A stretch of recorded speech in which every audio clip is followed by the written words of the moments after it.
నన్ను ఈ స్థలానికి ప్రేమతో ఆహ్వానించిన దైవజనులు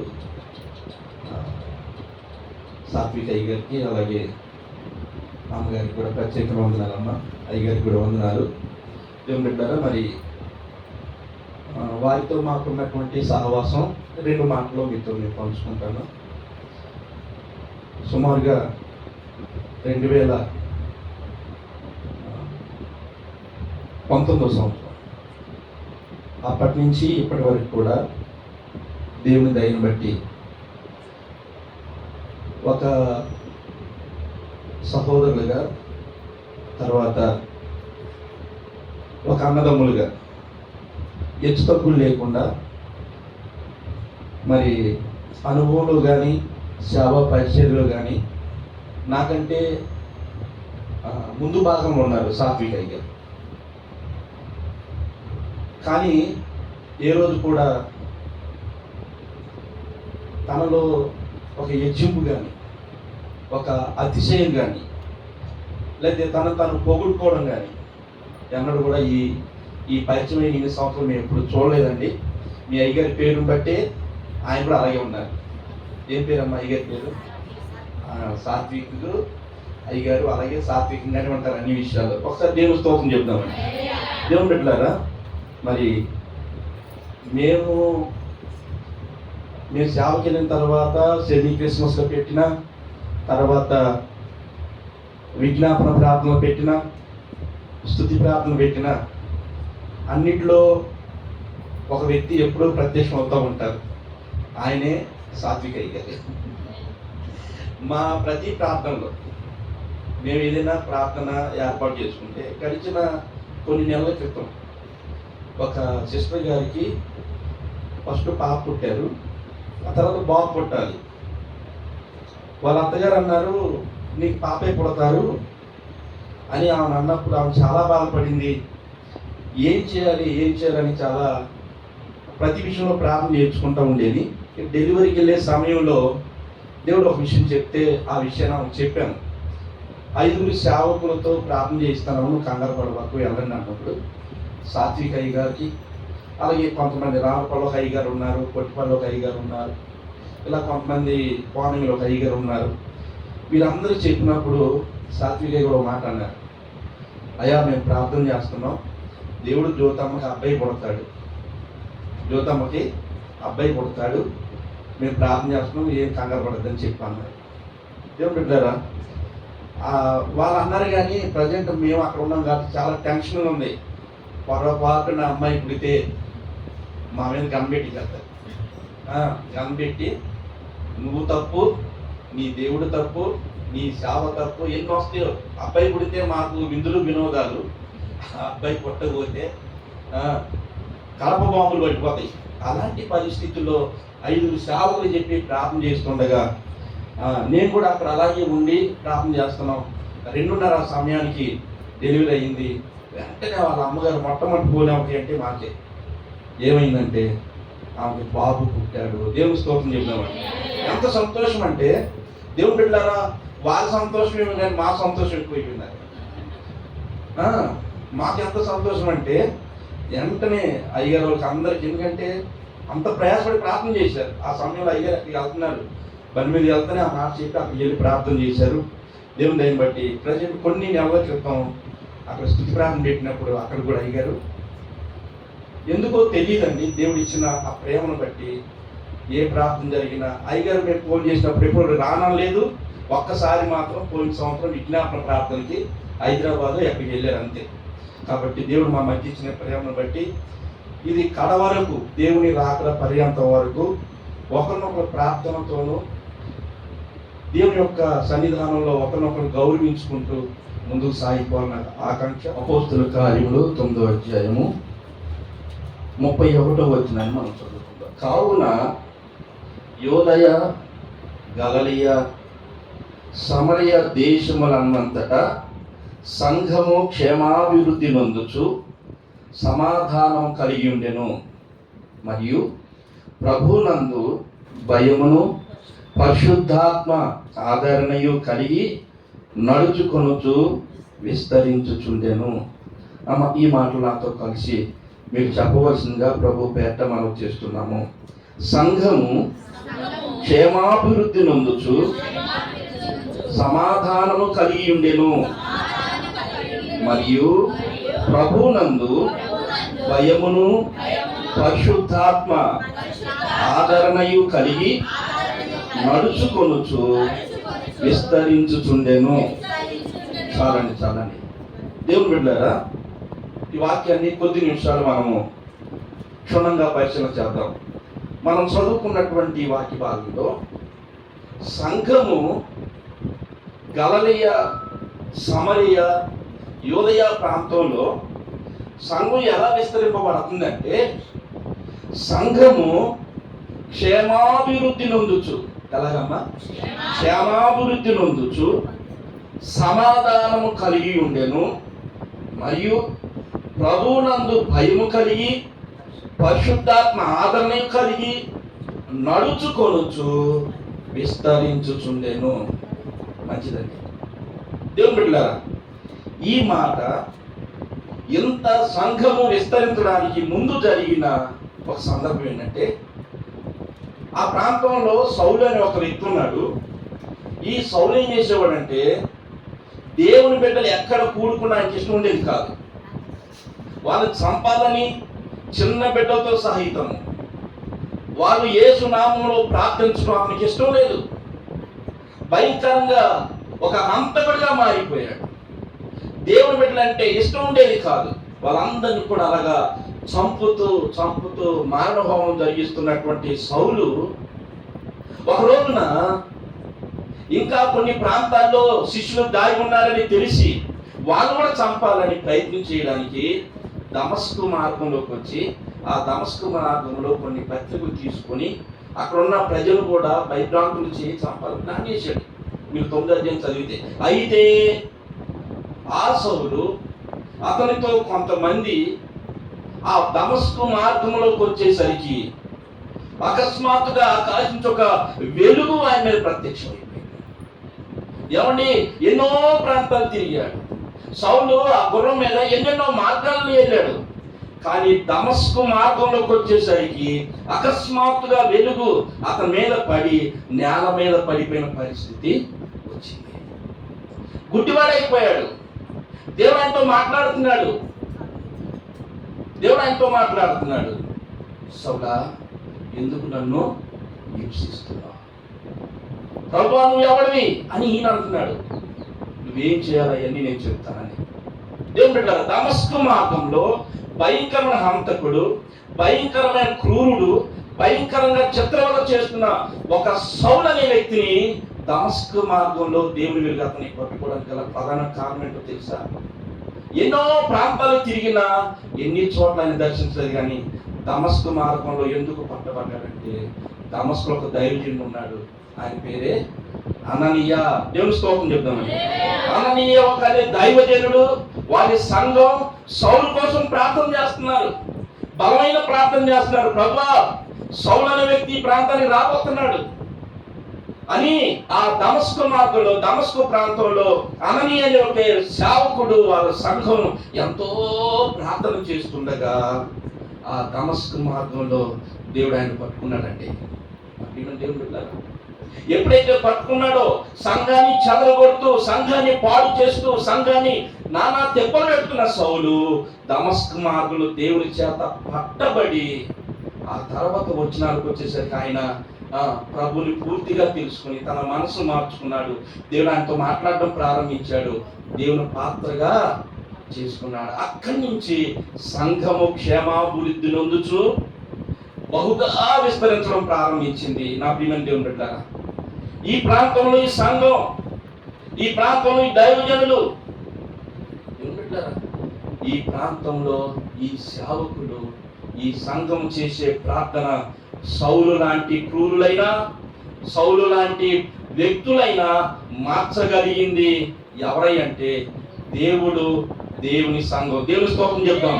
నీ ప్రార్థనను బట్టి, ఈరోజు సంఘం చేసిన నీ ప్రార్థనను బట్టి ఈ ప్రాంతంలో దేవుడు ఎవరిని కదిలిస్తాడో మనకు తెలియదండి.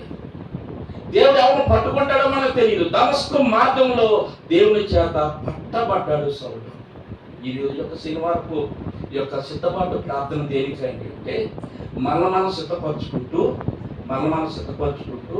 అనేకులు సిద్ధపరచడానికి దేవుడి ఈ సంఘాన్ని చేయబోతున్న దేవుని స్తోత్రం చెప్తామని. నువ్వు ఒక పాత్రవి, నువ్వు ఒక బలమైన వ్యక్తివి, ఒక బలమైన సేవకునికి మిమ్మల్ని అప్పగించాలంటే మీ పట్ల దేవునికి ఒక ప్రణాళిక ఉంది, మంచిదని. ఇలాంటి పరిస్థితుల్లో యోదయ గలలయ సమరయ ప్రాంతంలో సంఘము మొట్టమొదటిగా క్షేమాభివృద్ధి నొందుతున్నది. అమ్మ, నేను అడిగే ప్రశ్న అంటే సంఘం అంటే ఇద్దరున్న సంఘమే, 100 మంది ఉన్న సంఘమే, 1000 మంది ఉన్న సంఘమే. ఈరోజు సంఘంగా మనం ఉన్నాం. ఈ సంఘము ఎలా ఉండాలంటే క్షేమాభివృద్ధి నొందుచు, ఎలా ఉండాలన్నా క్షేమాభివృద్ధి నొందుచు ఉండాలి. క్షేమం అంటే ఏంటి? క్షేమం అంటే దేవుని పెట్టారా దేహంలో ఆరోగ్యం ఉండడమే క్షేమం అంటే. అంటే కోట్లు రాసుకున్నాయి, అది తినకూడదు, ఇది తినకూడదు, అది క్షేమము కాదు. క్షేమం అంటే దేహంలో ఆరోగ్యం. క్షేమం అంటే కట్టు నిండా ముద్ద భోజనం, కంటి నిండా నిద్రపోవడం, కుటుంబం అంతా భార్య భర్త పిల్లలందరూ కలిసి ఒక కుటుంబంగా ఉండడమే దేవుడిచ్చే క్షేమం. సంఘం ఆ రోజుల్లో క్షేమాభివృద్ధి నొందుతుంది. ఈరోజు అలాంటి క్షేమం మీకు కావాలా? అమ్మ, నేను అడిగే ప్రశ్న, మాకు సంఘం అయ్యా మాకు క్షేమం కావాలి, నా భర్తకి, నా బిడ్డలకి, మా సంఘానికి క్షేమం కావాలి, మాకు క్షేమం కావాలి అని అనుకుంటే ఈరోజు కొన్ని ప్రాముఖ్యమైన మాటలు మీ ముందు పెడతాను.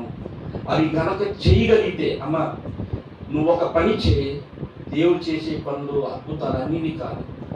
సరే, నేను ఒక ఉదాహరణ చెప్తాను. ఎంత ప్రార్థన చేసే వ్యక్తి అయినా, ఉదాహరణకి నేనే ఉన్నానండి, నేను చాలా ప్రార్థన చేస్తున్నాను అనుకున్నాను. నేను ఒక రైతును అనుకోండి, చాలా విశ్వాసంతో ఉన్నా సరే ఆ పొలం గట్టు దగ్గరికి వెళ్ళి యేసయ్య తండ్రి మీకు వందనాలు స్తోత్రం, చాలా విశ్వాసపడున్నాయ్యా, చాలా విశ్వాసం ఉంది, ఈ పొలం అంతా దున్నేనాయన అంటే వచ్చి దున్నేస్తానండి, జరగదు. యేసయ్య నాయన నేను ఎంతో ప్రార్థన పడున్నాయ్యా, ఆ మొక్క కలుపు మొక్క ఏంటి వరి నాటే ప్రభువా అంటే అయిద్దా? కాదు. నువ్వు పొలం దున్నాలి, ఆ వరి నాటించాలి, ఎరువేయించాలి, అన్నీ చేయాలి. ఇప్పుడు నువ్వు చేసేది ఏంటంటే ప్రభువా వర్షం పడే టైంలో వర్షం పంపించు ప్రభువా, అయ్యా పంట చేతికి వచ్చే టైంలో తుఫాన్లు రానివ్వద్దు ప్రభు అని నువ్వు చేయవలసిన పని నువ్వు చేయి, దేవుడు చేయవలసిన పని దేవుడు చేస్తాడు. ఈరోజు నేను అంటాను, సంఘము క్షేమంగా ఉంటే అనగా ఈరోజు ఈ స్థానంలో ఉన్న మీరు క్షేమంగా ఉంటే మీ భర్త క్షేమంగా ఉన్నట్టే, మీ భర్త భార్యలు క్షేమంగా ఉంటే మీ బిడ్డలు క్షేమంగా ఉన్నట్టే, మీరందరూ క్షేమంగా ఉంటే దైవజనులకు క్షేమంగా ఉన్నట్లే, మనందరం క్షేమంగా ఉంటే ఈ గ్రామం అంతా క్షేమంగా ఉన్నట్టే. కాబట్టి ఈ రోజున నాకు అలాంటి క్షేమం కావాలి గారండి, అలాంటి క్షేమం నేను పొందుకోవాలంటే నేనేం చేయాలి అనే ప్రశ్న మీలో ఉద్భవిస్తే నేను కొన్ని విషయాలు చేస్తాను. దానిని బట్టి మీరు ప్రార్థన చేయగలిగితే తప్పకుండా దేవుడు క్షేమాన్ని అనుగ్రహిస్తాడు. కాబట్టి మొట్టమొదటిగా మాకు క్షేమం కావాలి అనుకుంటే మనం కొన్ని ప్రార్థనలు చేయాలి, కొన్ని ప్రార్థనలు చేయాలి. ఎలాంటి ప్రార్థన చేయాలో మీకు కొన్ని విషయాలు చెప్తాను. మొట్టమొదటిగా మన కుటుంబము, మన బిడ్డలు, మన సంఘం క్షేమము పొందాలంటే మొట్టమొదటి మనం చేయవలసిన ప్రార్థన యోబు గ్రంథం 42వ అధ్యాయము 10వ వచనాన్ని మనం చూసినట్లయితే 42:10 మరియు యోబు తన స్నేహితుల నిమిత్తము ప్రార్థన చేసినప్పుడు యెహోవా అతని క్షేమ స్థితిని మరలా అతనికి దయచేసెను, మరియు యోబునకు పూర్వము కలిగిన దానికంటే 2 అంతలు అధికముగా యెహోవా అతనికి దయచేసిన. దేవుని స్తోత్రం చెప్తామండి. నా ప్రియమైన దేవుని బిడ్డలారా, దేవుడు 2 అంతలుగా ఆశీర్వాదం ఇవ్వాలని అనుకుంటున్నాడు. దేవుడు మీకు క్షేమాన్ని, సమృద్ధిని ఇవ్వాలనుకుంటున్నాడు. అయితే యోబు పరిస్థితి మనం ఒకసారి చూసినట్లయితే, ఒకప్పుడు ఆ ప్రాంతంలో చాలా ధనవంతుడు, చాలా పేరుంది, చాలా పని వాళ్ళు ఉన్నారు. మీకు తెలుసు యోబు చరిత్ర. ఒక్క రోజులోనే 1 కోట్లోనే ఆయన వ్యవడైపోయాడు, ఆస్తంతా కోల్పోయింది, పిల్లలు పోయారు, ఆయనకి ఒంటి నిండా దేహం నిండా కురుపులు వచ్చినాయి, ఆ యొక్క కడుహీనుడై కూర్చున్నాడు. అలాంటి పరిస్థితుల్లో ఇలాగా ఆయనకు 3 స్నేహితులు ఉన్నారు. ఆ స్నేహితులు వచ్చి అంటున్నారు, నువ్వేదో పాపం చేసావు, నువ్వేదో తప్పు చేసావు, అందుకే ఇంతటి శిక్ష నీకు వచ్చింది, లేకపోతే ఆస్తి పోతే. దేవుని బిడ్డలారా, నీకు ధనం ఉన్నప్పుడు, నీకు ఆస్తి ఉన్నప్పుడు, నీకు అంతస్తు ఉన్నప్పుడు నీ చుట్టూ అందరు దుమ్ము కొడతారు కాదండి. నీ దగ్గర బలం ఉన్నప్పుడు బంధువులంతా నీ దగ్గరకు వస్తారు, నీ దగ్గర ధనం ఉన్నప్పుడు అందరూ వస్తారు. కానీ నీవెప్పుడైతే నీ అందం పోయిందో, ఎప్పుడైతే నీ ఆస్తి పోయిందో, ఎప్పుడైతే నీ బలం పోయిందో, నిన్ను ప్రేమించేవారు చాలా తక్కువైపోతారు. క్షేమం లేదు యోబు జీవితంలో, ఒంటరిడైపోయాడు. కనీసం స్నేహితులు చెప్తున్నారు, నిందిస్తున్నారు, అవమానిస్తున్నారు. అలాంటి పరిస్థితుల్లో పిల్లగా యోబు చేసిన ప్రార్థన ఏంటి తెలుసా? యోబు తన స్నేహితుల నిమిత్తము ప్రార్థన చేసినప్పుడు యెహోవా అతనికి క్షేమ స్థితిని దయచేసిన. మరలా నా ప్రియమైన దేవుడు, ఈ రోజున వాక్యం వింటున్నా నా ప్రియమైన దేవుని సంఘమా, నేను ఎవరైతే నిందిస్తున్నారో, ఎవరైతే అవమానిస్తున్నారో, ఎవరైతే హేళన చేస్తున్నారో, ఎవరైతే తృణీకరిస్తున్నారో, ఎవరైతే నిన్ను తక్కువ చేస్తున్నారో, దేవుడు వారి ముందు నిన్ను రెండింతల ఆశీర్వాదం ఇవ్వబోతున్నాడు. దేవుని స్తోత్రం చెప్తామండి. రెండింతల ఆశీర్వాదం దేవుడు నీకు ఇవ్వబోతున్నాడు. అయితే నువ్వు చేసిన పని ఏంటో తెలుసా? అలాంటి వారి కొరకు నువ్వు ప్రార్థించాలి. అలాంటి వారి కొరకు ప్రభువా, మనం అలా చేస్తాం, చాలా కష్టం అండి. నేను చెప్తున్నాను కానీ అంత సామాన్యమైన విషయం కాదు. అయ్యా ఆమె నన్ను తిట్టింది, అయ్యా ఆమెకు ఏదో అవడం నేను చూడాలయ్యా, అవునా? ఒక ఆయన ప్రభు దగ్గర చాలా ప్రార్థన చేస్తానంట, అయ్యా నన్ను దీవించు, నన్ను ఆశ్రయించు, నన్ను దీవించు అని ప్రార్థన చేస్తుంటే దేవుడు అన్నాడంట, సరే నీ ప్రార్థన నేను విన్నాను, నువ్వు 1,00,000 అడిగితే పక్కన 2,00,000 ఇస్తాను. నీకు 1,00,000 కావాలంటే పక్కన వ్యక్తి 2,00,000 ఇస్తా, కావాలా? లేదు కావాలని కోరుకుంటే ప్రభు నాకు ఒక కన్ను పోవాలయ్యా అన్నాడు. అంటే పక్కన వాడికి ఎన్ని కన్ను పోవాలి? ఎంత మనిషి అండి, మనిషి స్వభావం చూసారా? అయ్యా నాకు ఒక 10 లక్షలు పోయా అంటే పక్కనోడికి 20 లక్షలు వచ్చేస్తాయి అని, అయ్యా నాకు ఒక కన్ను పోవాలయ్యా అంటే పక్కనోడికి కూడా 2 కన్ను పోవాలని. ఎంత స్వార్థపూరితమైన నా ప్రియమైన దేవుడు, నేను అంటున్నాను, యోబుకి మరలా 2 ఆశీర్వాదం రావడానికి గల కారణం ఏంటో తెలుసా? యోబుకి క్షేమస్థితి రావడానికి ప్రధాన కారణం ఏంటో తెలుసా? ఎవరైతే నిందించారో, ఎవరైతే అవమానపరిచారో, ఎవరైతే తప్పు చేసి మాట్లాడారో, ఎవరైతే కించపరిచి మాట్లాడారో, వారందరి నిమిత్తము ప్రార్థన చేయడం ప్రారంభించారు. ఈరోజు మీరు అలాంటి ప్రార్థన చేయగలరా? మీ బంధువుల కొరకు మీరు ప్రార్థన చేయగలరా? మిమ్మల్ని తిట్టిన వారి గురించి మీరు ప్రార్థన చేయగలరా? అలా ప్రార్థన చేస్తే, అయ్యారండి మాకు క్షేమం కావాలి, మేము దేవుని చేత 2 ఆశీర్వాదం పొందుకోవాలి అని మీరు అనుకుంటే కనుక తప్పకుండా యోబు చేసిన ప్రార్థన మీ జీవితంలో రావాలి. దేవుని బిడ్డలారా, మేమున్న ఆ ప్రాంతంలో భయంకరమైన పచ్చి బూతులు, ఎండిపోయి కూడా కాదు, పచ్చి బూతులు మాట్లాడిన వ్యక్తి ఆ వ్యక్తి కొరకు ప్రార్థన చేస్తుండగా దేవుడు ఆ సాయంత్రం కల్లానే దేవుడు ఒక గాయం చేసేసాడు. నువ్వేం లేదు, ప్రేమతో ప్రభువా వారు నన్ను తప్పు చేసి మాట్లాడారు, వారిని బట్టి నీ వందనాలను ప్రభువా, పలానా నన్ను కించపరుస్తున్నారు ప్రభువా, వారి పట్ల వారిని దీవించు ప్రభు అని ప్రార్థన చేయి. నీకు ముందు క్షేమాన్ని ఇస్తాడు, 2 ఆశీర్వాదిస్తాడు. కాబట్టి మొట్టమొదటి మనం చేయాల్సిన ప్రార్థన ఏంటంటే, ఎవరైతే నిన్ను అవమానిస్తున్నారో వారి కొరకు ప్రేమతో ప్రార్థన చేయాలి. యోబు గ్రంథం మనం చూసే మరొకసారి ఆ మాట చదివించి నేను ముందుకు వెళ్తాను. యోబు గ్రంథం 42వ అధ్యాయము 10వ వచనాన్ని మనం చూసినట్లయితే, మరియు యోబు తన స్నేహితుల నిమిత్తము ప్రార్థన చేసినప్పుడు యెహోవా అతని క్షేమ స్థితిని మరలా అతనికి దయచేసెను, మరియు యోబునకు పూర్వం కలిగిన దానికంటే 2 అధికముగా యెహోవా అతనికి దయచేసెను. కావాలయ్య గారు అనుకుంటే, అమ్మ సేవకుడు ఎప్పుడైనా సరే ఆజ్ఞాపించడు, మీ ముందు ఉంచుతాడు. దేవుడు కూడా దీవెనను శాపాన్ని మీ ముందు పెడుతున్నాను, నీకేది కావాలో కోరుకో అంటాడు. కాబట్టి ఈ రోజున నీకు క్షేమం కావాలి అంటే, 2 ఆశీర్వాదం కావాలి అంటే, ఇదిగో నీవు నీ శత్రువుల కోసం ఏం చేయాలి? ప్రార్థన చేయి. నిన్ను అవమానించిన వారి కొరకు ప్రార్థన చేయి. దేవుడు నీకు క్షేమాన్ని ఇస్తాడు, నీ బిడ్డలకు క్షేమాన్ని ఇస్తాడు, నీ భర్తకు క్షేమం ఇస్తాడు, నీ కుటుంబానికి క్షేమస్థితిని కలుగజేస్తాడు, క్షేమాభివృద్ధిని దేవుడు నీకు అనుగ్రహిస్తాడు. రెండవ ప్రార్థన చూడండి ఒకసారి. రెండవది ఎస్తేరు గ్రంథం 4వ అధ్యాయము 16వ వచనాన్ని మనం చూసుకున్నట్లయితే, ఎస్తేరు గ్రంథం 4వ అధ్యాయం. నీవు పోయి శోషణలు కనబడిన యూదులనందరినీ సమాజ మందిరములకు సమకూర్చి నా నిమిత్తము ఉపవాసముండి 3 దినములు అన్నపానములు చేయకుండుడి. నేనును నా పనికత్తెలు కూడా ఉపవాసముందుము. ప్రవేశించుట న్యాయ వ్యతిరేక్తముగా నున్నను నేను రాజు నొద్దకు ప్రవేశించదను. నేను నశించదను. అటువలనే మొర్దెకై బయలుదేరి ఎస్తేరు తనకు ఆజ్ఞాపించిన అంతటి ప్రకారము ఇక ఎస్తేరు ఉన్న దినాలలో, ఎస్తేరు రాణి ఉన్న దినాలలో ఆ ప్రాంతం అంతా ఒక కఠినమైన పరిస్థితి ఏర్పడింది. ఏంటంటే యూదులందరినీ చంపేసేయాలి. ఈ పన్నాగం ఏర్పాటు చేసింది హామానులకి శత్రువు. యూదులందరూ పలానా తారీఖు చనిపోతారు, ఆ తారీఖు దగ్గర పడిపోతుంది.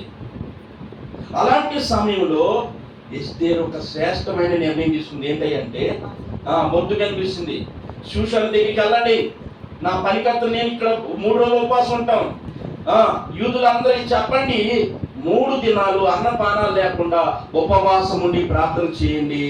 నేను నశించిన ఆ యొక్క ఎస్తేరు యొక్క తీర్మానం మీరు చూసినట్లయితే, నేను నశించిపోతా, నేను చనిపోతా, నా ప్రజల కొరకు రాజు దండం చూపించకపోయినా, ఆ రోజుల్లో రాజు దండం చూపిస్తేనే రాజుగారి దగ్గరికి వెళ్ళి నమస్కారం చేయాలి. ఆయన దండం చూపించకుండా ఎవరు ఆయన ముందుకు వెళ్ళడానికి వీలేదు. కానీ ఎస్తేరు అంటుంది, మన ప్రజల క్షేమము నిమిత్తము 3 దినాలు ఉపవాసం ఉండి ప్రార్థన చేయండి. నేను నశించిపోతాను, నేను చనిపోతాను. నేను రాజుగారి ముందుకి, రాజుగారు దండం చూపించకపోయినా నేను ఆయన ముందుకు వెళ్తాను. దేవుని పెట్టారు. 3 రోజులు ఉపవాసం ఉండి మొర్దెకై ప్రార్థన చేస్తున్నాడు, దేశంలో ప్రజలు చేస్తున్నారు, అంతఃపురంలో రాణి గారి గృహంలో ఎస్తేరు ప్రార్థన చేస్తుంది, పనికత్తులు ప్రార్థన చేస్తున్నారు.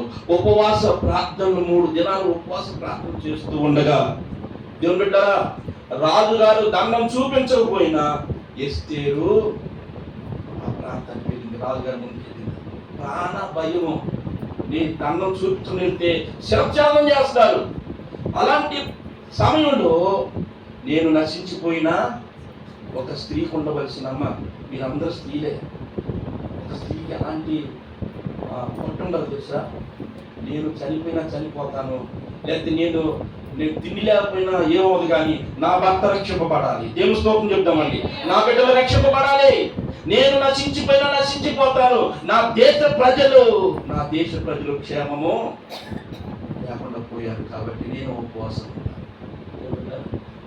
ఉండి ప్రార్థన చేయాలి. రెండవది, మొట్టమొదటిగా నిన్ను నిందించిన వారి కొరకు ప్రార్థన చేయాలి, నిన్ను అవమానించిన వారి కొరకు ప్రార్థన చేయాలి, నిన్ను హేళన చేసే వారి కొరకు ప్రార్థన చేయాలి, నిన్ను తృణీకరించే వరకు ప్రార్థన చేయాలి. అనగా నీ శత్రువుల కొరకు నువ్వు ప్రేమించి ప్రార్థన చేస్తే దేవుడు నీకు క్షేమం ఇస్తాడు. రెండవదిగా ఏ ప్రార్థన చేయాలండి? ఉపవాస ప్రార్థన. కనీసం నెలలో 1 రోజు, లేకపోతే నెలలో 3 రోజులు ఉపవాస ప్రార్థన ప్రకటించుకుంటే దేవుడు బిడ్డల క్షేమమును దేవుడు మన కుటుంబాలకు అనుగ్రహిస్తాడు. చూడండి, ఎస్తేరు గ్రంథంలోనే 7వ అధ్యాయం 10వ వచనం మనం చూసినట్లయితే, ఎస్తేరు గ్రంథం 7వ అధ్యాయం 10వ వచనం మనం చూసినట్లయితే, ఆకాను హామాను మొర్దెకై శబ్దము చేసిన ఉరికొయ్యి మీద వారు అతనినే ఉరివేసిరి. అప్పుడు రాజు యొక్క ఆగ్రహము, దేవుని బిడ్డల రాజు యొక్క ఆగ్రహం చల్లారిపోయింది. ఎప్పుడో తెలుసా?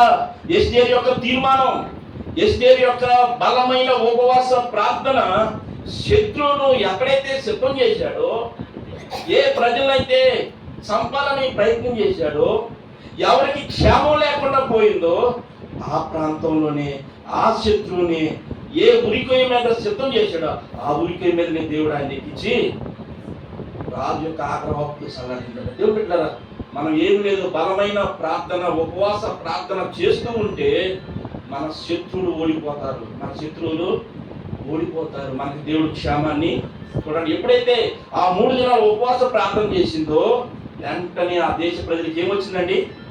ఏమొచ్చిందమ్మా? క్షేమం వచ్చింది, విడుదల వచ్చింది, నెమ్మది వచ్చింది. సరేమ్మా, ఒకసారి దేవుని స్తోత్రం, హల్లెలూయా.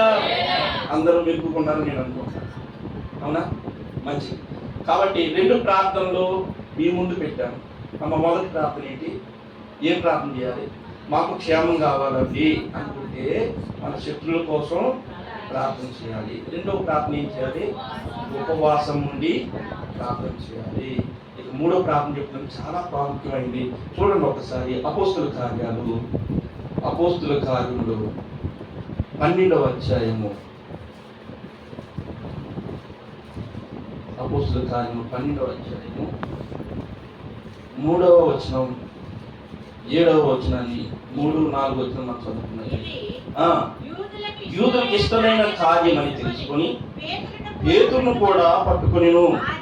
ఆ దినమున పులియని రొట్టెల పండుగ దినములు అతనిని పట్టుకొని చెరసాలలో వేయించి పస్కా పండుగైన పిమ్మట ప్రజల యొద్దకు అతని తేవలనని ఉద్దేశించి అతనికి కావలి ఉండుటకు 4 చతుష్టముల సైన్యములకు అతను అప్పగించను. 5వ వచనం, పేతురు చెరసాలలో ఉంచబడిను, సంఘమైతే అతని కొరకు అత్యాశక్తితో చేయుచుండెను. చాలండి.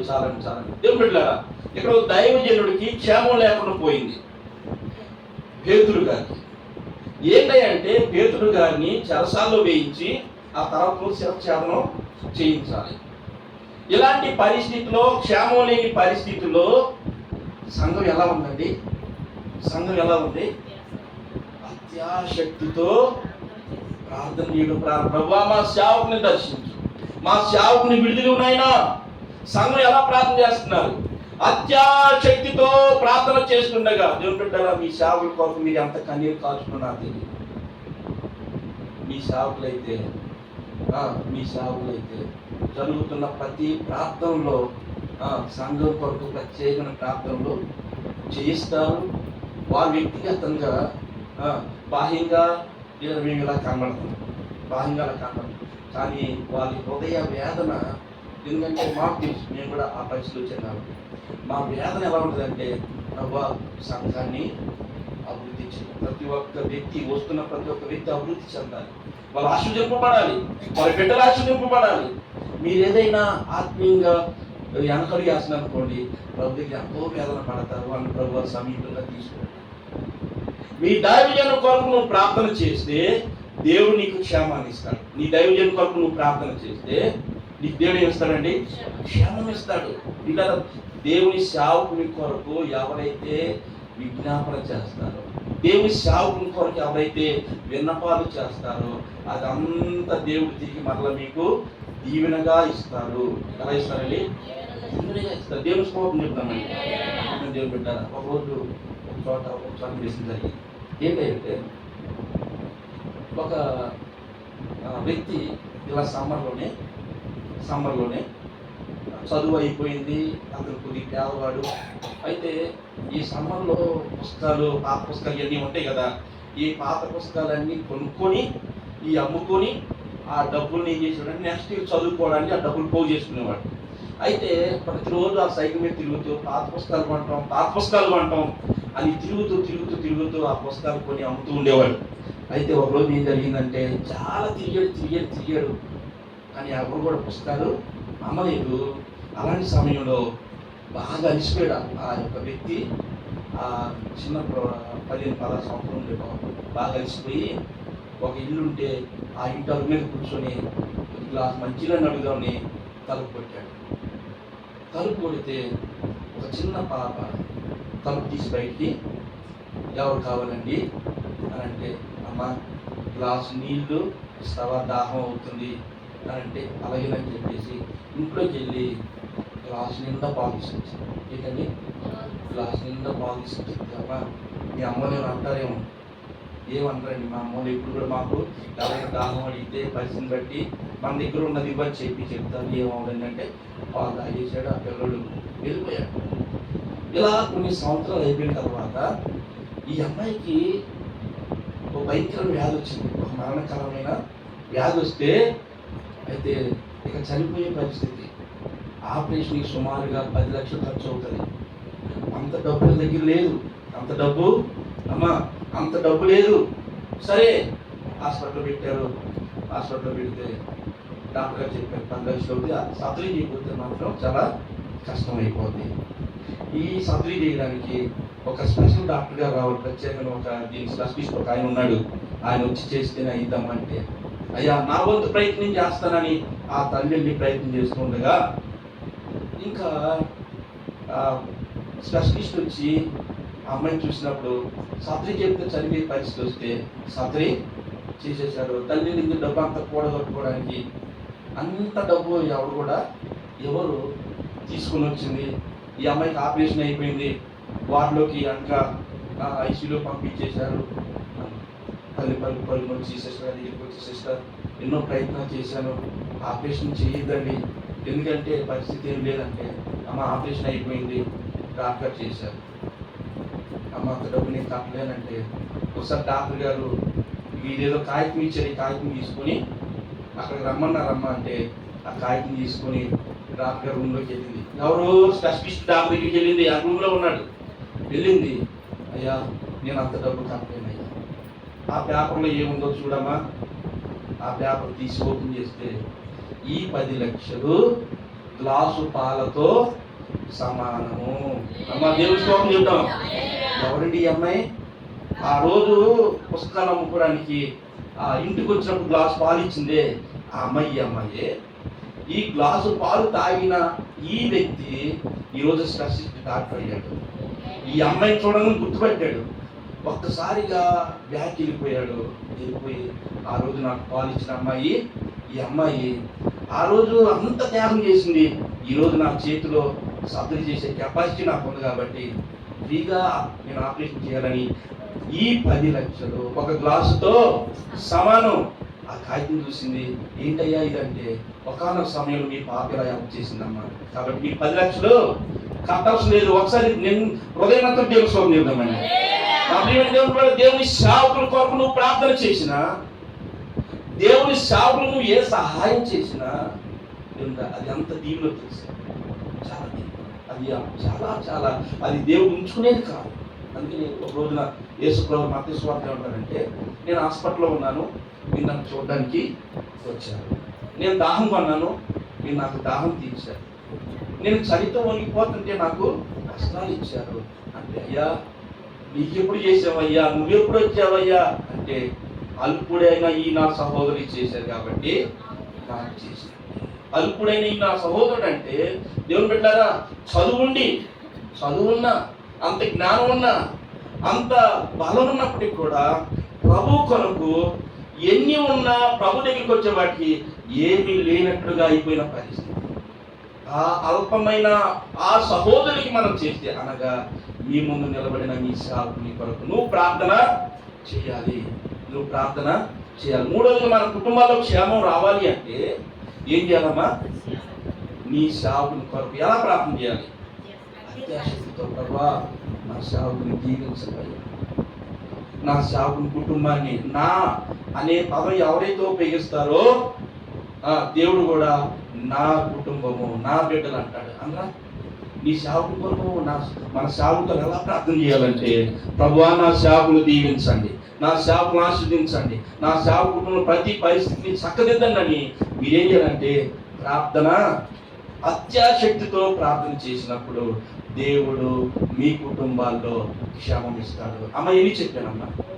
3 చెప్పాను. మొట్టమొదటి ప్రార్థన, క్షేమం కావాలంటే మన శత్రువుల కొరకు ప్రార్థన చేయాలి. రెండవది, ఉపవాసం ఉండి ప్రార్థన చేయాలి. మూడవ ప్రార్థన, నీ ముందు నిలబడిన నీ సేవకుని కొరకు అత్యాశక్తితో ప్రార్థన చేయాలి. చేస్తున్నాను. మీ సంఘం చేసే సంఘం నేను అనుకుంటున్నాను. ఎవరైతే అలాగా మీ సేవకులకు భారం తీసుకుని ప్రార్థన చేస్తున్నారు, అత్యాశక్తితో ప్రార్థన చేస్తున్నారు, అమ్మ సంఘం వచ్చినట్టు చెప్తున్నా. మీ సేవకుడు ఈ సంఘాన్ని కట్టే ముందుగా, మీరు ఇక్కడ రాకముందుగా ఎన్ని వెయ్యి ప్రయత్నం పడ్డారో నేను పరిచయం ఉన్నప్పుడు చూసిన ఒక సందర్భాన్ని మీతో చెప్తాను. మేము పరిచయం చేస్తున్నాము, అప్పుడు అయ్యగారు అమ్మగారి ప్రార్థనలో ఉన్నారు. ఏ ప్రార్థన తెలుసా? దేవుడు అన్నారంట, 21 రోజులు నువ్వు పెరుగన్నమే ఉప్పేసుకున్న అయ్యారు, ఉప్పు లేకున్నాను. ఉప్పు కూడా వేయకూడదు అమ్మ, ఉప్పు కూడా వేయకుండా 21 రోజులు కూడా పెరుగన్నమే తినాలి. అది కూడా ఒక్క పూటే. మేము పరిచయం చేస్తున్నాం. అయ్యగారు కన్ను కట్టుకుని లోపల ప్రార్థన చేస్తున్నారు. అమ్మగారు అప్పుడు ఆ టైంలో పరిచయం చిన్నంత పరిచయం చేసుకొని ఆ టైంకి అన్నం తీసుకొచ్చి ఆ కట్టం దగ్గరికి పెట్టి వెళ్ళిపోయేది. ఎందుకంటే మేము పరిచయం చూసాం. ఆ వయసులో మీరు నమ్మండి, ఎందుకంటే నేను ఆ కష్టాలు పడి ఆ పరిస్థితుల మధ్య నేను వచ్చాను కాబట్టి చెప్తున్నా. కడుపు నిండా అన్నం తినడానికి దేవుడు నలపడుతున్నాడు ఈ సేవ. నా సమయం ఇంత పెరుగన్నం దాంట్లో ఉప్పు లేకుండా ఎలా తిన్నాడు నాకైతే నేను చూసి చాలా ఆశ్చర్యపడ్డాను. పరిచయం చేసినప్పుడు ఇంకా అన్నీ చూస్తాం, పరిచయం చేసినప్పుడు అన్నీ మేము చూస్తూ ఉంటాం. కట్ట నుంచి బయటకు వచ్చేవాడు కాదు, ఎవరితో మాట్లాడేవాడు కాదు, ఎవరితో కూడా ఆ పెరుగన్నం, ఆ ఉప్పు లేని అన్నం తిని ఏం పెట్టారు. అలాంటి పరిస్థితుల్లో నలగొట్టేశాడు మీ సావుకుని. మీ సావుకుని అలాంటి పరిస్థితులు పెట్టాడంటే మీ అందరి కోసం ఇక్కడ ఈ స్థలానికి రాకముందే ఏం చేశాడంటే చాలా చాలా ఉపవాసాలు, చాలా చాలా నియమాలు పెట్టి మీ ఆ బిడ్డలు ఇద్దరిని కూడా, అందరూ కూడా చిన్న మాట కూడా మాట్లాడారు. అక్కడ చాలా పరిచయం ఉంటుంది. ఎంత పరిచయం ఉన్నా నమ్మకంగా చేసుకుంటే ఆ టయానికి ఆయనకి ఎంత ఆహారం సిద్ధం చేసి చాలా చాలా పరిస్థితులు చూసేవాడిని. అలాంటి దైవజనుడు నేను అనుకుంటాను, ఏమంత వయసు వచ్చేసింది అయ్యగారికి అమ్మగారికి. ఈ వయసులో చక్కగా జాబ్ చేసుకుంటే చక్కగా హ్యాపీగా ఇద్దరు చదువుకున్న వాళ్ళే ముసలు అయిపోయారు. 60 సంవత్సరాలు దాటిపోయినాయి, 50 సంవత్సరాలు దాటిపోయినాయి. కాబట్టి ఏదో 4 మాటలు ఎప్పుడు బతికేద్దాం అనుకునే పరిస్థితి కాదు కదా. అలాంటి సేవకుల్ని పిల్లలు మీ ముందు పెట్టారండి. దేవుడు స్తోత్రం చెప్తామండి. నిజంగా అలాంటి సేవకులను దేవుడు, మీరు అనుకోవచ్చు నేను సేవకుని గొప్ప చేస్తున్నానని మీరు అనుకోవద్దు. సేవకుని గొప్ప చేయడం నేను కళ్ళారా చూశాను కాబట్టి, మీ సేవకుడు పడ్డ ప్రయాసం నేను చూశాను కాబట్టి నా వేదన మీతో పంచుకుంటున్నాను. సంఘం అంటే ఎవరు? సంఘం అంటే దేవుని సేవకుని కొరకు అత్యాశక్తితో నువ్వు ప్రార్థన చేస్తే దేవుడు నీ కొరకు అత్యాశక్తి చూపిస్తాడు.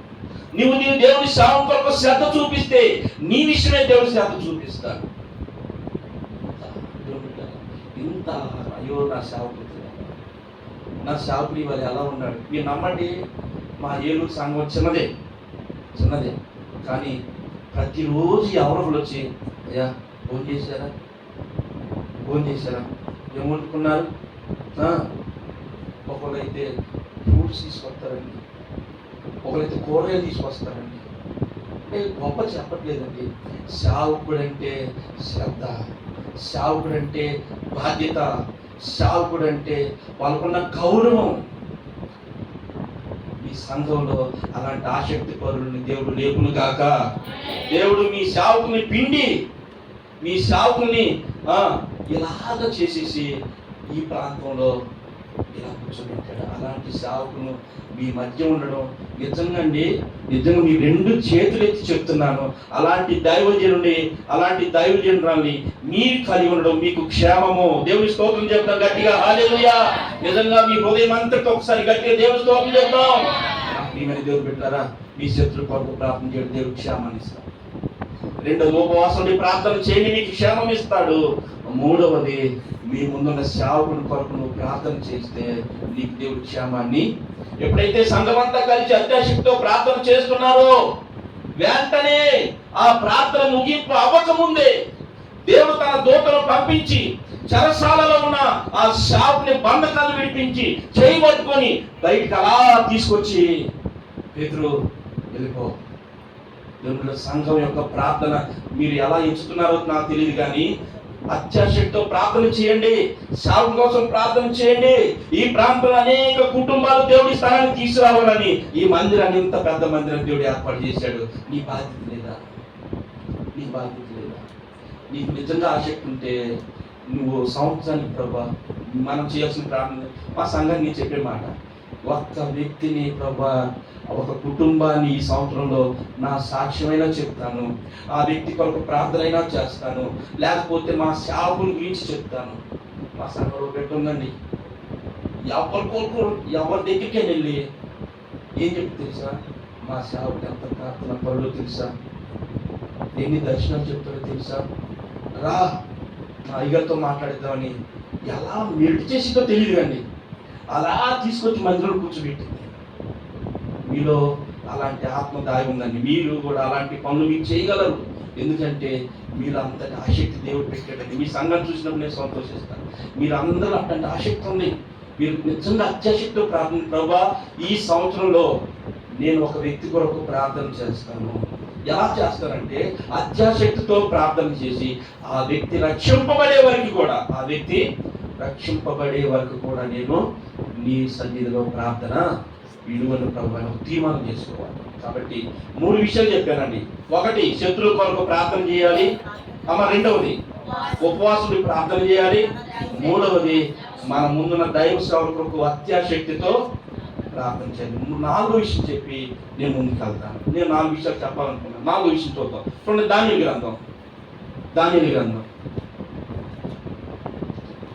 6వ అధ్యాయం. దానియేలు గ్రంథం 6వ అధ్యాయము 16వ వచనం చదువుకున్నట్లయితే 16వ వచనం, అంతటా రాజు ఆజ్ఞీయగా వంటోతులు ధాన్యం పట్టుకుని పోయి సింహపు గుహలో పడద్రోయగా రాజు, నీవు అనుదినము తప్పక సేవించుచున్న నీ దేవుడే నిన్ను రక్షించునని. చాలండి, అనుదినము నీవు సేవించుచున్న నీ దేవుడే నిన్ను రక్షించాలి. 4 ప్రార్థన చెప్తానండి, 4 విషయం చెప్తున్నాను. మనకి క్షేమంగా దానియేలు అనే వ్యక్తి క్షేమం లేదు. ఇప్పుడు ఎక్కడ పడేశారండి? సింహాల బోన్లో వేసేసారండి. శాపం తీసుకొని సింహాల్లో బోన్లో వేస్తే సింహాలు ఊరుకుంటాయండి. అయితే ఆ సింహాలు ఏం చేయకపోతే రాజుగారు వచ్చి అంటున్నాడు, అనుదినము నీవు సేవించుతున్న నీ దేవుడే నిన్ను. అంత రాజుగా చెప్తున్నమాట. అనుదినము మనము సేవిస్తున్న దేవుడు మన రక్షించడానికి సిద్ధంగా ఉండడా? అమ్మా, నేను ఒక మాట అడుగుతున్నాను, అనుదినము మనము సేవిస్తున్న దేవుడు మన రక్షించడానికి సిద్ధంగా ఉన్నాడా లేదా? ఉన్నాడండి. మనం ఆరాధిస్తున్న దేవుడు, అయితే మనము ప్రార్థిస్తున్న దేవుడు, ప్రార్థన ఆలకించే దేవుడు. నువ్వే ప్రార్థన చేసినా ఆలకించి మనకు సహాయం చేసే దేవుడు. అయితే అనుదినము ప్రార్థన చేయాలి. ఇలా అనుదినము నేను ఒక విషయం మీతో చెప్తాను. ఒక ఆవిడ అంది, అయ్యా నా కూతురికి వివాహం జరగట్లేదు, నా ఏం చేయాలో అర్థం కావట్లేదు, ఎన్నో సంబంధాలు చూస్తున్నాం, అయినా అవ్వట్లేదు అయ్యా అని నా దగ్గరికి వచ్చి సేవకుడిగా సంప్రదించినప్పుడు నేను మాట్లాడినాను. ఏమన్నానంటే, అమ్మా ప్రతిరోజు మందిరానికి రా. అమ్మ, ఈ విషయం మీకు జాగ్రత్త వినాలి. ప్రతిరోజు మందిరానికి రా. ఈ మందిరంలోకి వచ్చి 1 గంట ప్రార్థన చేసుకుంటాను అనుకో, 1 గంట ప్రార్థన చేసుకుంటాను అనుకో, ఒక టైం పెట్టుకో. ఆ టైంకి వచ్చి మందిరంలోకి వచ్చి ప్రార్థన చేసుకుని అమ్మా, ఇలాగ నువ్వు 3 నెలల నుంచి 6 నెలలు తగ్గకుండా ప్రార్థన చేయి. నేను ఇక్కడ ఉండకపోవచ్చు, కానీ నువ్వు ఆ టయానికి వచ్చేసి అనుదినము నువ్వేం చేయాలంటే ఈ మందిరంలోకి వచ్చి ప్రార్థన చేయాలి. చేసినప్పుడు నిజంగా సేవకుని మాట మీద గౌరవం ఉంచింది, విశ్వాసం ఉంచింది, నమ్మి ప్రతిరోజు మందిరానికి వచ్చేదండి. ప్రతిరోజు మందిరాన్ని తుడిచేసేదండి. ప్రతిరోజు మందిరాన్ని తుడిచేసి ఒక చోట కూర్చొని గంట ప్రార్థన చేసేది. చేసినప్పుడు ఇక 3వ నెల అయిపోయింది. 4వ నెల వచ్చేవాటికి ఆ పాపకి వివాహ సంబంధం సెట్ అయిపోయింది. దేవుని స్తోత్రం చెప్తాం. ఎప్పుడండి? ప్రతిరోజు మందిరానికి అమ్మా దేవుడు కార్యాలు చేయాలంటే, దేవుడు మన కుటుంబంలో క్షేమం ఇవ్వాలంటే ప్రతిరోజు నువ్వు దేవుడి మందిరానికి వచ్చి ఆ స్థలంలో కూర్చొని ప్రభు వైపు తేరి చూస్తూ నువ్వు చేసే ప్రార్థన ఆయన నీ బిడ్డ కోసం ప్రార్థన చేస్తావో, నీ భర్త కోసం ప్రార్థన చేస్తావో, ఆత్మరక్షణ కోసం ప్రార్థన చేస్తావో, అప్పుల కోసం ప్రార్థన చేస్తావో, ఏ ప్రార్థన చేసినా ఒక సమయం పెట్టుకొని అనుదినము మందిరంలోకి వచ్చి ప్రార్థన చేసినప్పుడు దానియేలు అన్నాడు, అనుదినము నువ్వు సేవిస్తున్నది దేవుడు నిన్ను, అనుదినము నువ్వు మందిరంలోకి వచ్చి ప్రార్థన చేసేళ్ళు దేవుడు నీ జీవితంలో కార్యం చేయకపోతే దేవుడు తప్పైపోతే. మీరు ప్రతిరోజు మందిరానికి వస్తున్నారమ్మా, ఏదో సమయంలో ఒక 10 నిమిషాలు, ఒక 5 నిమిషాలు, లేదా ఒక అరగంట ప్రతిరోజు మందిరానికి వచ్చి ఆ దేవుణ్ణి తలుచుకుంటూ ఆ దేవుని సన్నిధిలో కనబడుతూ. మరొక మాట ఏమిటంటే, ఈ స్థలమందు చేయబడు ప్రార్థనల పైన నా కను దృష్టి ఉంది, నా చెవులు ఒగ్గి అక్కడ కావాలా? అలాంటి క్షేమం కావాలా? అలాంటి కార్యాలు మీరు జరిగించుకోవాలనుకుంటున్నారా? అయితే అనుదినము దేవుడి మందిరానికి రండి. ఒక చిన్న విషయం చెప్తానండి పిల్లరా, ఎందుకంటే సేవలో కొన్ని విషయాలు జరుగుతూ ఉంటాయి. ఏంటి అంటే వాళ్ళు వృత్తిరీత్యా వేరే ఒక వృత్తి చేసుకుంటూ ఉంటారు. అయితే వాళ్ళ వంశంలో ఉన్న పరిస్థితి ఏంటంటే 3 సంవత్సరాలు పెళ్ళైన తర్వాత ఆ అమ్మాయికి గనక ప్రెగ్నెంట్ అవ్వకపోతే, అయితే బిడ్డలు కలగకపోతే మరొక బిడ్డ నుంచి పెళ్లి చేసే వంశం అన్నమాట అలాంటి. అయితే 3 సంవత్సరాలు అయిపోయింది, బిడ్డలు కలగకపోయేసరికి వాళ్ళ నాన్నగారు పిలిచి కొడుకుని అంటున్నాడు, రే అమ్మాయికి విడాకులు ఇచ్చేసి వేరే అమ్మాయిని, ఎందుకంటే మన వంశంలో ఉందరా. అయితే వాళ్ళు దేవుని నమ్ముకోలేదు కాబట్టి మరొక అమ్మాయి నుంచి పెళ్లి చేస్తారంటే పాపం భార్య భర్తలు ఇద్దరు ఎంతో ప్రేమ ఉంటారు. ఇద్దరు ప్రేమ ఉండి, అమ్మాయి మా నాన్నగారు ఇట్లా అంటున్నాడు, ఏం చేద్దాం అని అంటే ఆ అమ్మాయి కూడా చాలా బాధపడి ఇద్దరు ఏడ్చుకుంటారు. ఏం చేద్దాం అనుకుంటున్నారు. అయితే దేవుని బిడ్డలారా, అయితే ప్రతిరోజు సైకిల్ మీద సేవకుడు ఆ ఇల్లు దాటుకుంటూ వెళ్ళి పరిచయం చేసి మళ్ళీ సైకిల్ మీద వస్తూ ఉండేవాడు.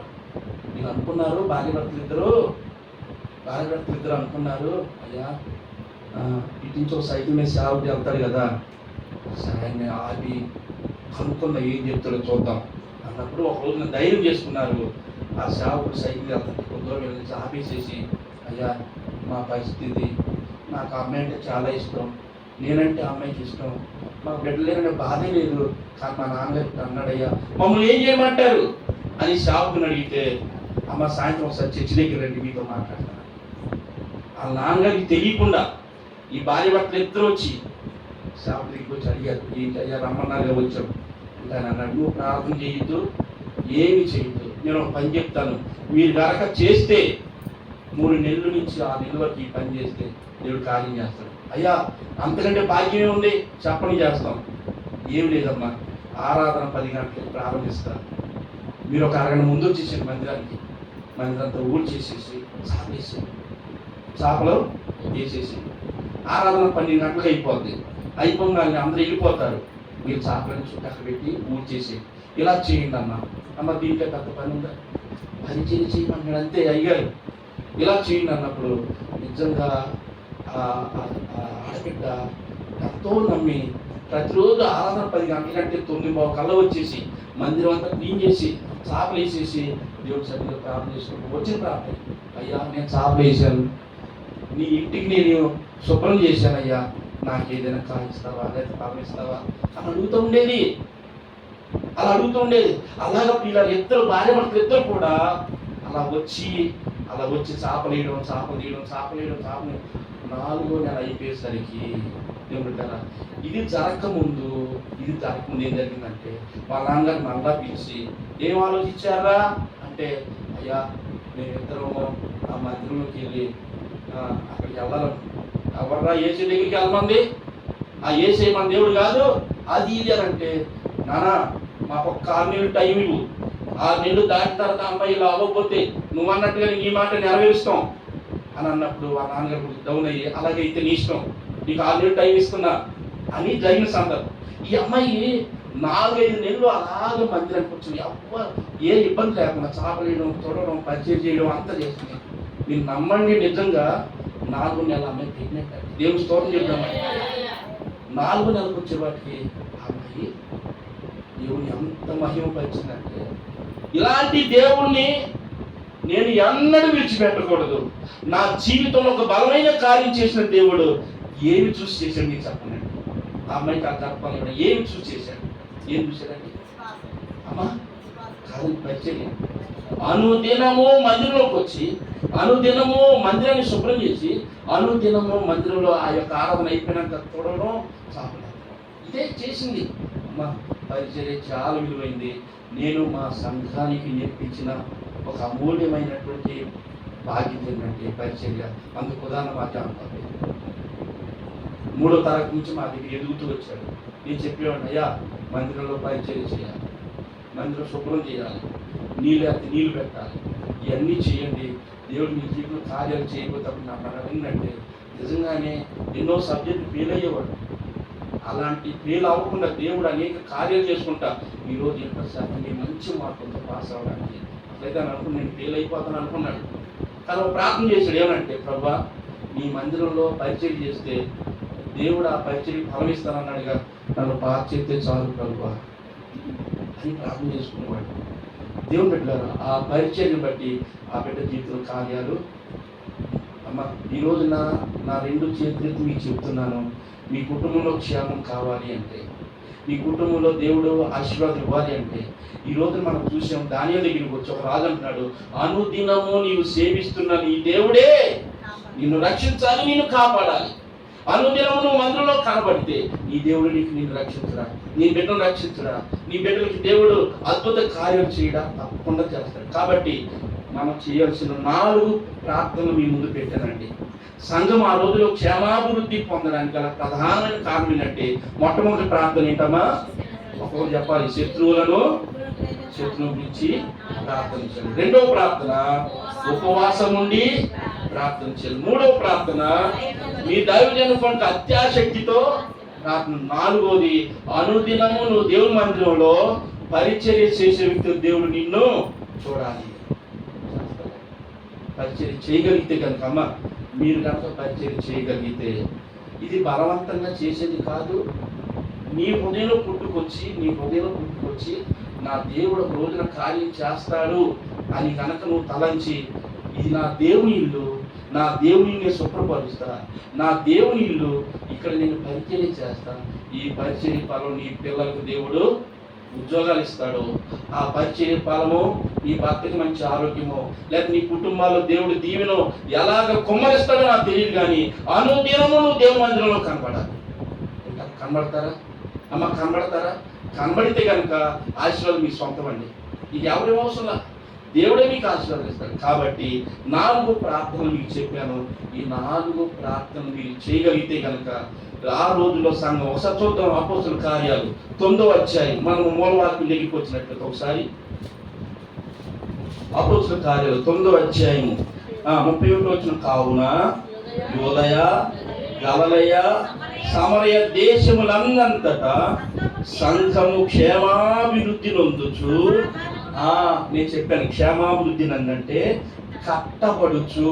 సంఘం ఎలా కట్టబడాలంటే ఉపవాస ప్రార్థన ద్వారా, 2వది శత్రువులు ప్రార్థించడం ద్వారా, 3వది దైవజనుల కోసం ప్రతిరోజు అత్యాశక్తితో ప్రార్థించడం ద్వారా, 4వది అనుదినము నువ్వు మందిరంలో పరిచర్య చేయడం ద్వారా నీ కుటుంబానికి దేవుడు క్షేమాన్ని ఇస్తాడు, నీ కుటుంబానికి దేవుడు ఆశీర్వాదకరంగా చేస్తాడు, సమృద్ధితో నింపుతాడు. కావాలి అనుకుంటే తప్పకుండా ఈ 4 పనులు నేను చేస్తానయ్యా అని నువ్వు మంచి తీర్మానం చేసుకుంటే దేవుడు సహాయం చేస్తాడు. చూడండి, అదే అధ్యాయంలో చిన్న మాట మనం చూసినట్లయితే 2వ విషయం, సమాధానము కలిగి, అమ్మ ఆ 31వ వచనంలో సంఘము క్షేమాభివృద్ధి నొందుచు, ఎలా ఉండాలి? సమాధానము కలిగి ఉండెను. సమాధానం అంటే ఏంటి? ఒకరితో ఒకరు చక్కగా ఐక్యత, ప్రేమ, ఒకరినొకరు అర్థం చేసుకుంటూ, ఈమె నా సహోదరి, ఈమె నా అక్క, ఇలా ఈమె ఒక దేవుని స్వరూపం అని ఎలా ఉండాలంటే సమాధానము కలిగి. బైబిల్లో మాట ఏమంటే సమాధానపరచబడవారు ధన్యులు, వారు దేవుని పిల్లలు అనగా కుమారులు కుమార్తెలు అనబడుతురు. ఉదాహరణకి మీ సేవకుల గురించో లేకపోతే పక్కన గురించి ఎవరైనా మాట చెప్పారనుకో, అక్క తెలుసా, ఇలా అర్థం తెలుసా, అక్క మాట్లాడు. మనం సమాధానం కలిగి ఉండాలి. మనం దేవుని పిల్లలం అవ్వాలి. ఎందుకంటే దేవుడు తన రాకల్లో రాబోతున్నాడమ్మా. ఆయన తన పరివారంకి భూలోకంలో రాబోతున్నాడు. మనము దేవుని కుమారులుగా దేవుని కుమార్తెగా మాట్లాడాలంటే మనం కలిగి ఉండాల్సిందో తెలుసా? సమాధానం కలిగి. అమ్మ, గృహంలో స్త్రీ ఎలా ఉండాలి తెలుసా? ఎప్పుడు భర్తతో సమాధానం, భార్యతో సమాధానం, సంఘంతో సమాధానం, దేవునితో సమాధానం కలిగి ఉంటే దేవుడు ఆ కుటుంబంలో నిండైన దీవెనలు. నేను ఒక విషయం చెప్పి నేను ముందు భాగంలోకి వెళ్తాను. సమాధానం అంటే చాలా జ్ఞానం కావాలండి. ఆడపిల్లలు ఎలా ఉండాలండి? ఆడపిల్లలు ఎలా ఉండాలమ్మా? చాలా జ్ఞానంగా, తెలివిగా, ఆలోచన భర్త రాకుండా ఆలోచన పుట్టుకు రావాలి. ఒక చిన్న విషయం చెప్తాను, ఎందుకంటే మీరు చాలా సీరియస్ నన్ను చూస్తున్నారు కాబట్టి ఒక చిన్న విషయం చెప్తాను. ఏం జరిగిందంటే, మీరు ఈ స్టోరీ అన్నారో లేదు నాకు తెలియదు కానీ, ఒక ప్రాంతంలో చాలాసార్లు మీరు ఏముంటారో నాకు తెలియదు కానీ హైదరాబాద్, ఒకప్పుడు హైదరాబాదు ఆంధ్ర కలిసి ఉండేది, అవునా? అది ఆంధ్ర రాష్ట్రం. ఇప్పుడు ఆ తర్వాత తెలంగాణగా ఆంధ్ర విడిపోయింది. అయితే ఈ ప్రాంతంలో ఉన్న వాళ్ళే జాబ్ నిమిత్తం హైదరాబాద్ వెళ్ళిపోయారు. హైదరాబాద్ వెళ్ళిపోతే ఈయనకి ఏంటంటే బంధు ప్రీతి ఎక్కువ.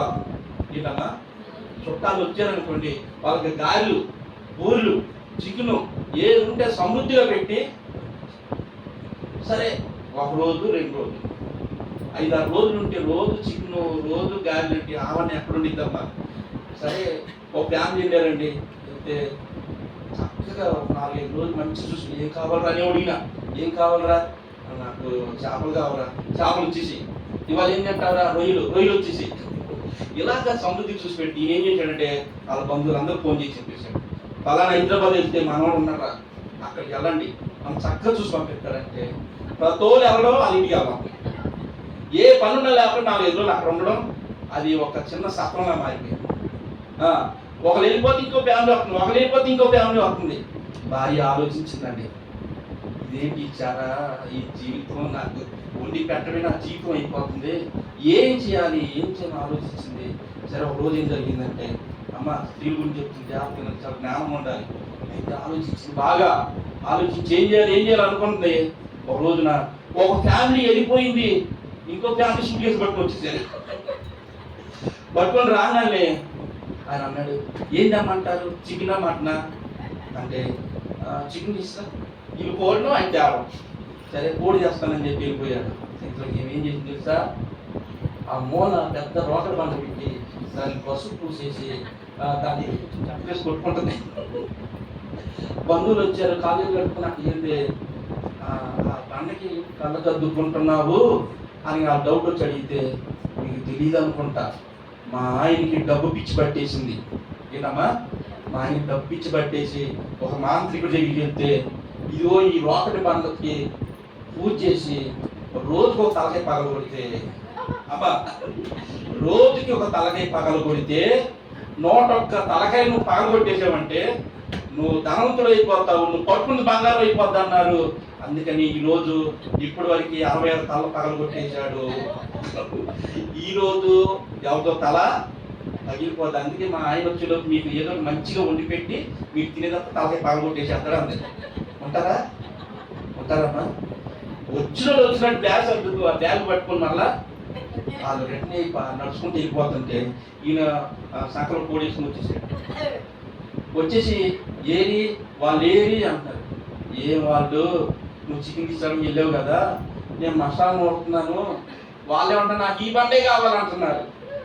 నేను అన్నాను మసాలా నూరి ఇస్తాను అంటున్నాను, కాదు మాకు బండే కావాలంటున్నారంటే, ఇదిగో నా మాట అనుకుంటే అది వెళ్ళిపోయారయ్యా, ఈ బండ తీసుకుని వాళ్ళు ఎంతో ఆ కొద్దో వెళ్ళి ఉంటారు, ఈ బండ తీసుకుని అది ఇచ్చిరా ఉంది. అమ్మ ఆయన బండ తీసుకొని వాళ్ళు చూస్తే అంత దూరం ఉన్నారు, వినబడుతుందా?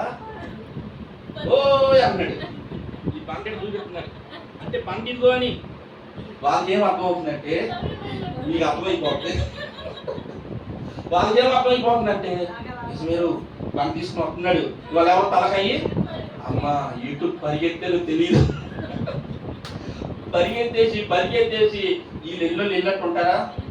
కొందరందరూ కొన్ని అదే వెళ్తే లేదు నా ఇంటికి బరకడం, వెళ్తే లేదు నా ఇంటి మాత్రం అలాగే పడగొట్టే చెప్తున్నాడంట అని చెప్పగానే బంధువులు అందరూ ఆగిపోయారండి. ఒకరోజు నేను ఏం చేశాను పని మీద ఒక బంధువులు ఇంటికి వెళ్ళే వాటికి ఈయన రాక చూసి వాళ్ళు ఇంటికి తానే చేయబోయారు. దేవుడు పెట్టారా ఇంత జరగడానికి కారణం ఎవరమ్మా? ఎవరు? స్త్రీలండి. ఎలా ఉండాలి అమ్మ? స్త్రీలు ఎలా ఉండాలి? జ్ఞానం ఉండాలి. నేను అంటాను, ఎందుకు చెప్పాను తెలుసా? జ్ఞానం గల స్త్రీ తన ఇల్లు కట్టుకుంటుంది. మీరు కూడా అలాంటి ప్రయోగాలు చేయబాకండి, బండ్లు పట్టుకుని అంటాడు బాకండి. చక్కగా సమాధానం అయ్యా ఇగో ఇలా ఉందాం. ఇగో దేవుని పిల్లలుగా మనం మార్చబడడానికి మనం ఏం చేయాలంటే ఆ సంఘం అంత అభివృద్ధి చెందడానికి ప్రధానమైన కారణము 4 ప్రార్థనలు చెప్పాను. రెండో విషయం ఏంటంటే సమాధానం కలిగి ఎప్పటికప్పుడు అమ్మ ఏదైనా బాధ వచ్చిందనుకో వెంటనే అయ్యా దైవక్షేమ సాత్విక గారిలో ఉన్న ఒక ప్రాముఖ్యమైన లక్షణం అది. చిన్న ఏదైనా మాట కావాలన్నా నా మాట ఇతను బాధపడ్డాడు అని ఆయన మనసు పంపిస్తే ఒక అరగంట 10 నిమిషాల నుంచి నేను ఇంకా మాట్లాడింది కదా, ఆ మాట్లాడేదని మీకు ఏదైనా బాధ కలిగితే దైవక్షేమ వెంటనే దేవునితో సమాధానం పడిపోవడానికి ఆయన చేసే ప్రధానమైన అమ్మ దేవునితో సమాధానం పడాలి. దేవునితో సమాధానం పడితే దేవుడు తప్పకుండా మనకి ఆయన ఇవ్వాల్సిన ఈవులన్నీ దేవుడు తప్పకుండా ఇస్తాడు. మనం మరొక విషయం చూద్దాం. చూడండి, టైం అయిపోయినప్పుడు మనము క్షేమాభివృద్ధి పొందాలంటే ఇంకొక విషయాన్ని మీతో చూపిస్తాం. చూడండి, కొరింథీయులకు రాసినటువంటి అపోస్తలుడైన పౌలు కొరింథీ సంఘానికి రాసిన మొదటి పత్రిక 13వ అధ్యాయము మొదటి పత్రిక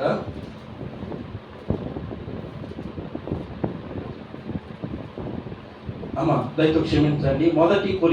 పౌలు గారు కొరింథీ సంఘం మొదటి పత్రిక 8వ అధ్యాయము మొదటి వచనం మనం చదువుకున్నట్లయితే, విగ్రహములకు బలిగా అర్పించిన వాటి విషయము మనమందరము జ్ఞానము గలవారమని ఎరుగుదుము.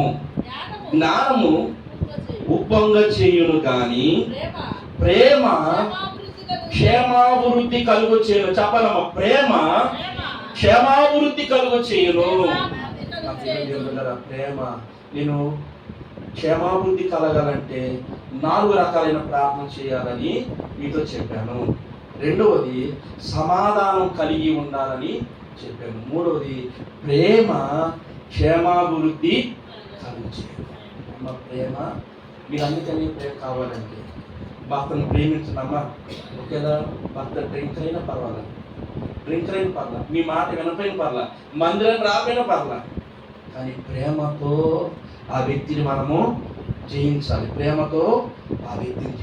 అందుకని ఎక్కడ ప్రేమ ఉంటుందో, ఏ సంఘంలో అయితే ప్రేమ ఉంటుందో, ఏ కుటుంబంలో అయితే ప్రేమ ఉంటుందో, ఆ కుటుంబం ఎలా ఉంటుందంటే దినదినము వృద్ధి చెందుతూ, కుటుంబంలో ప్రేమ లేదనుకోండి ఎలా ఉంటుంది?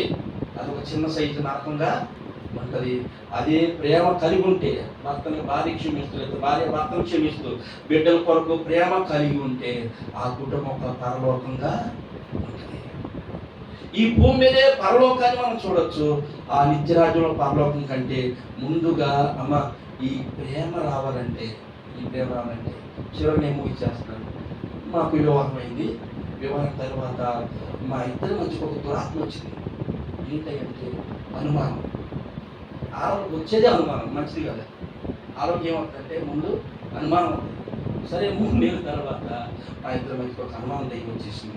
ఏం చేసిందంటే, యా నువ్వు ఇలా ఉన్నావు, లేదా అటు చూసావు, ఇటు నవ్వామని చెప్పచ్చు.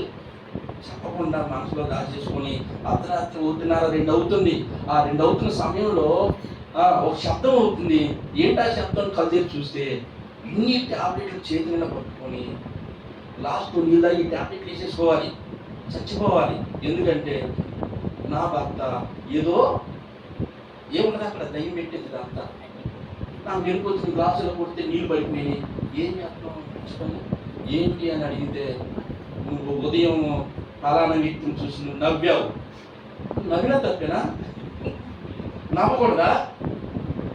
నవ్వితే అంతేనా? నేను అన్నా ఈ విక్టరయ్య గారు అంటే అయ్య గారు అవ్వలేదండి. నేను ఎప్పుడు కూడా నాకంటే పెద్దవాడిని అక్క అనుకున్నా, చిన్నవాడిని చెల్లి అనుకున్నా, నేను వివాహం చేసుకునే వ్యక్తిని నా భార్యగా అనుకున్నా. అంత నుంచి మరొక ఆత్మే లేదు అని ఆమెతో చెప్పి ఆ తర్వాత కొన్ని దినాల తర్వాత ఎంతో మారు మనసు పొంది 12 దినాలు ప్రభు దగ్గర కూర్చొని బాల్యకాలం నుంచి మా జీవితం అంతా ప్రభు దగ్గర ఒప్పుకొని సరి చేసుకుంటే ఏమిటో నమ్మండి, ఆవిడ ఉన్న చీకటి వెళ్ళిపోయి దేవుని ఆత్మ వ్యక్తులకు వచ్చి ఒకరోజు రాత్రి మేము కొట్టుకున్న తర్వాత నిద్రపోయాం. ఎక్కడో నీటి బొట్లు నా కాలు మీద పడుతున్నాయి, నీటి బొట్లు నా కాలు మీద పడుతున్నాయి. ఏంటని మీరు చూస్తే నా కాలు దగ్గర ఆమె కూర్చొని ఏడుస్తూ ఉంది, చాలా బాధపడుతుంది. ఇలాంటి వ్యక్తిన నేను ఇలాగ అవమానించాను, ఇలాంటి వ్యక్తిన నేను అవమానపరిచాను, నేను చచ్చిపోదానికి ప్రయత్నం చేశాను, ఇలాంటి వ్యక్తిన. ఎప్పుడు అర్థమైందండి? ఎప్పుడు అర్థమైందంటే దేవుని ఆత్మ ఒక వ్యక్తిలోకి వచ్చినప్పుడు, ఆ ఆత్మ ఎప్పుడు వచ్చిందంటే దేవుని ప్రేమ మనలోకి ఎప్పుడు వచ్చిందంటే మనం ప్రభు దగ్గర కూర్చొని మనం దిద్దుబాటు చేసుకుంటూ మారు మనసు పొందిన తర్వాత నీ మనసు అంతా దేవుడు మార్చేస్తాడు. ప్రేమ వచ్చింది, భర్త మీద ప్రేమ వచ్చింది, నా భార్య మీద ప్రేమ వచ్చింది. ఇలాంటి ప్రేమ లేకుండా ఏ కుటుంబం కట్టబడుతుంది. నిజంగా ఇంకో ఉదాహరణ చెప్తాను. పిల్లరా మనకు జ్వరం వచ్చిందండి, జ్వరం వచ్చింది. ఎన్ని ఇడ్లీలు తింటారమ్మా మీరు చెప్పండి? జ్వరంలో ఎన్ని ఇడ్లీలు తింటారు? అలా తినేసేసి అంటారు. మంచి గ్లాస్ ఇచ్చామనుకోండి సగం తాగుతారు, చేదుకున్నాయి అంటారు. అంటే అతనిలో జ్వరం ఉంది, అతనిలో అనారోగ్యం ఉంది, అందులో ఇడ్లీ తినలేకపోతున్నాడు, నీళ్లు తాగలేకపోతున్నాడు. సార్ డాక్టర్ పిలిచాం, ఒక ట్యాబ్లెట్ ఇచ్చాడు, ఒక ఇంజక్షన్ చేశాడు, జ్వరం పోయింది. ఇప్పుడు ఆ ఇడ్లీ తింటాడా? ఎన్ని ఇడ్లీ కావాలంటాడు? నేను మనిషిని నాకు ఇడ్లీ పెట్టు, అవునా? నా ఇడ్లీలు 5 ఇడ్లీ తినేస్తాడు, గ్లాస్ నీళ్ళు తాగేస్తాడు. ఎందుకంటే అతను ఉన్న జ్వరము బయటికి వెళ్ళిపోయింది.